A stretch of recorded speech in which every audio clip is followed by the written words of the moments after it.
Jail থেকে বার হবে। নিঃস্বার্থে আজকে মুক্তি দিয়েছে, কালকে বিনা কারণে আমাদের ভাইজানকে আটক করেছিল। কি কারণে আটক করেছিল? এই ওয়াকফ বিলের প্রতিবাদ করার জন্য আটক করেছিল। ওয়াকফ বিলটা পাস করেছে কেন্দ্র সরকার, কিন্তু রাজ্য সরকারের গা জ্বলছে।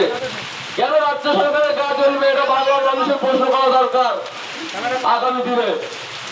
আর এছাড়া নিয়ে যে বিভ্রান্ত সৃষ্টি করেছে জনগণের মধ্যে, সেটাকে অবিলম্বে বাতিল করতে হবে। কেন্দ্র সরকারের বিরুদ্ধে কোন প্রতিবাদ পশ্চিমবাংলার মুখে করলেই মুখ্যমন্ত্রীর গায়ে জ্বলে। তিনি তারা পুলিশ দিয়ে নানানভাবে আমাদেরকে সংগ্রামকে রুখে দিতে চায়, কিন্তু আগামী দিন আমাদের এই সংগ্রাম রুখে দেবো। যত তীব্র হবে আমাদের আন্দোলন আরো বাড়বে, যত তীব্র হবে আমাদের আন্দোলন আরো বাড়বে।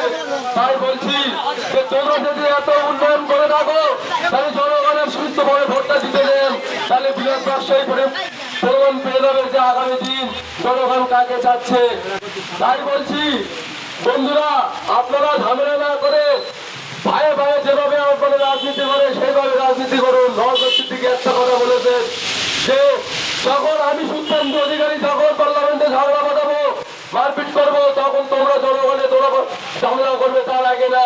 তার কারণ আমরা একটা এমএলএ করছি, তার মাইনে 1,21,000 টাকা, কিন্তু তাকে পাঠাচ্ছি আমরা জনগণ মারপিট করে, কিন্তু সে ঘরে বসে বসে 1,21,000 টাকা মাইনে পেয়ে যাচ্ছে। কিন্তু আমরা জনগণ আমরা কি পাচ্ছি? সব থেকে লক্ষ্য করে আগামী দিন আমাদের সংগ্রাম আরো জোরদার করতে হবে। এই বলে আমি আমার বক্তব্য শেষ করছি।